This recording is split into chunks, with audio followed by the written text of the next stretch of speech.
Tape www.suividecolosénégal.com. À École au Sénégal, c'est facile, tu n'as qu'à te connecter. Tape École au Sénégal, les leçons sont beaucoup plus détaillées. Okay, bonjour chers élèves, aujourd'hui on va corriger des exercices sur la dernière leçon qu'on a vue en terminale L2 qui porte sur l'étude humaine. Bon, aujourd'hui je vous ai proposé deux exercices, on va commencer par cet exercice. Donc dans cet exercice on nous dit que l'arymédie est une maladie rare caractérisée par l'absence de l'iris de l'œil. On a donné l'arbre généalogique d'une famille dont certains membres sont atteints de cette maladie. Comme on avait dit dans le cours, là où on a mis les foncés, ce sont les individus malades. Et quand il n'y a pas de foncé, ce n'est pas malade. Les carrés sont les individus de sexe masculin, les ronds, les individus de sexe féminin. Et chaque individu est numéroté, chaque génération même est numérotée. On a la première génération, la deuxième génération, la troisième génération et la quatrième génération. Et aussi, je veux parler de cet individu, ce sera l'individu grand 3, 5. Si c'est compris, on regarde la première question, on nous demande si l'allèle responsable de la maladie est dominant ou récessif. Donc, première question, l'allèle responsable de la maladie est dominant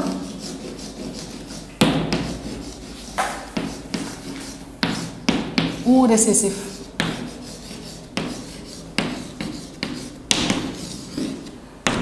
Allez, on va regarder l'arbre généalogique.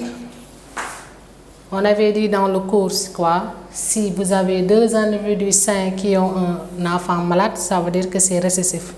Si maintenant tout malade a au moins un de ses parents malades et que la maladie est présente dans toutes les générations, on dira que c'est dominant. Allez, on va regarder l'arbre pour voir. Allez, on regarde les malades. Cet individu, on n'a pas sa descendance. Cet individu malade a au moins un de ses parents malades. Ces deux individus malades ont au moins un de leurs parents malades. Cet individu malade a au moins un de ses parents malades. Et la maladie est présente dans la première génération, dans la deuxième génération, dans la troisième génération et dans la quatrième génération. Donc on dira que la maladie est dominante. Okay? On va mettre ça. L'allèle responsable. L'allèle c'est juste sur l'aspect du gène. L'allèle responsable de cette maladie.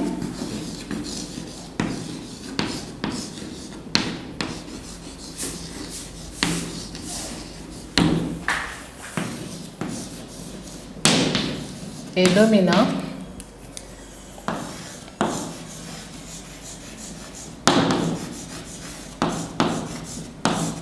Et là, il faut justifier car tous les individus malades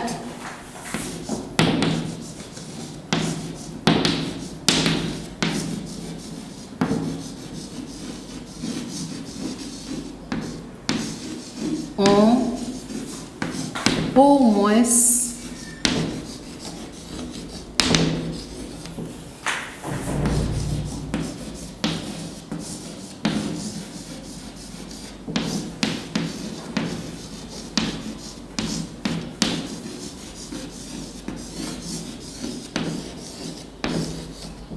tous les individus malades ont au moins un de leurs parents malades et la maladie est présente dans toutes les générations.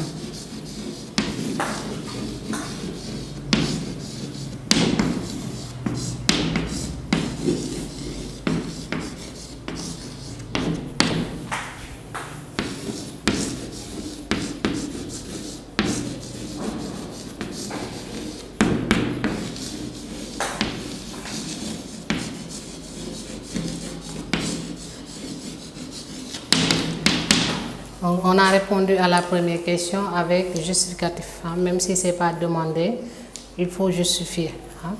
On va maintenant répondre à la deuxième question.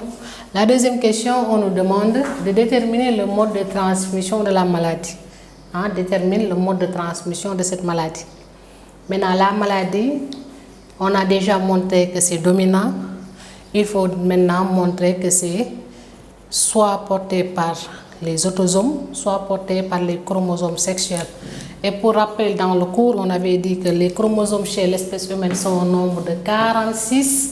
Parmi ces 46, on a 44 autosomes plus XX chez l'individu de sexe féminin et 44 autosomes plus XY si c'est un individu de sexe masculin.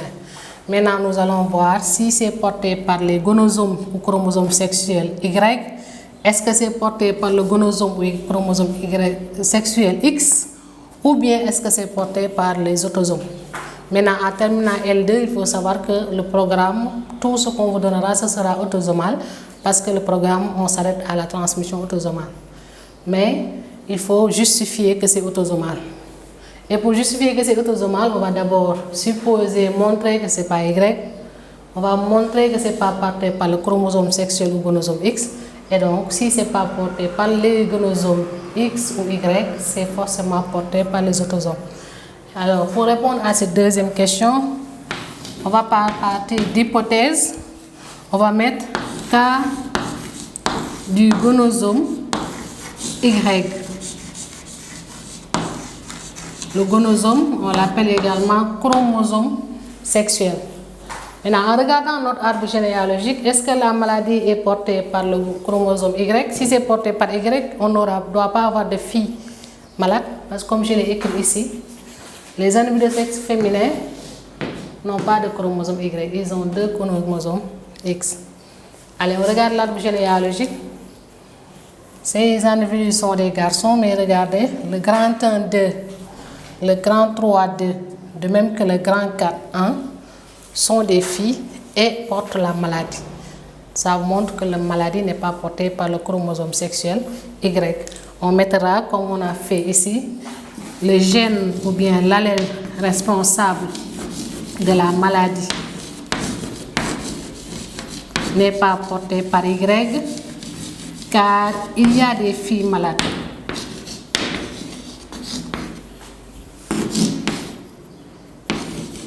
N'est pas porté par Y, car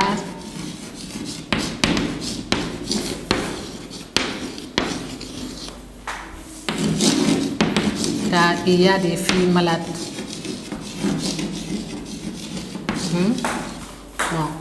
Or que les filles n'ont pas de chromosome Y, bon ça c'est pas besoin, on n'a pas besoin de que ça.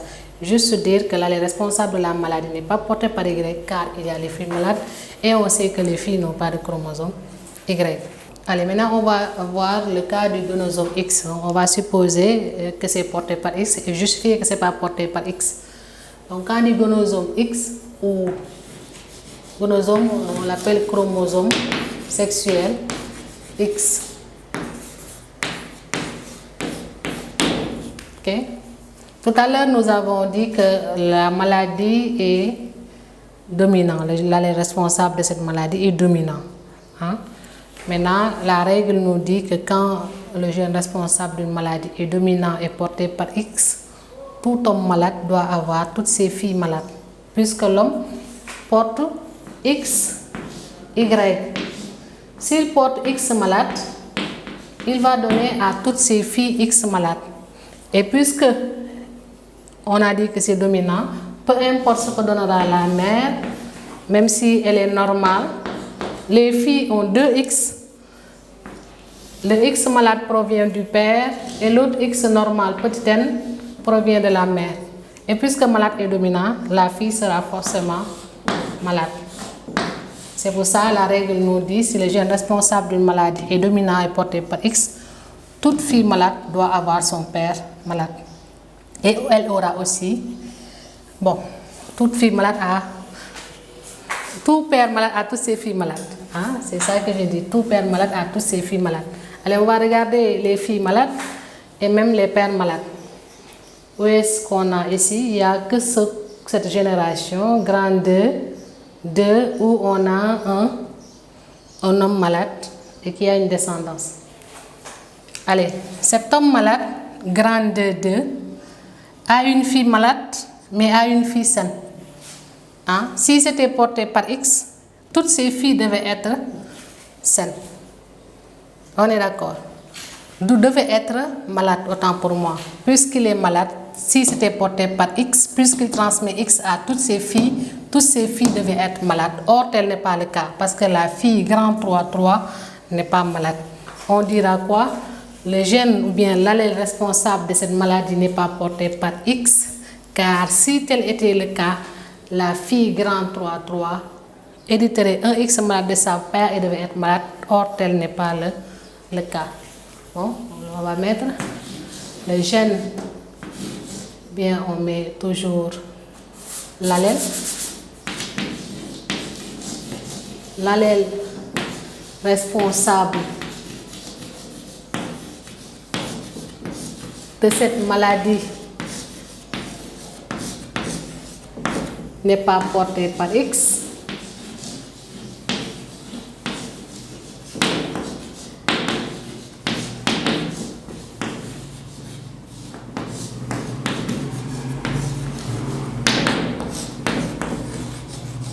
X.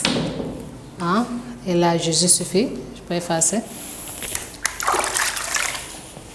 Tape 3W suivi d'école au Sénégal.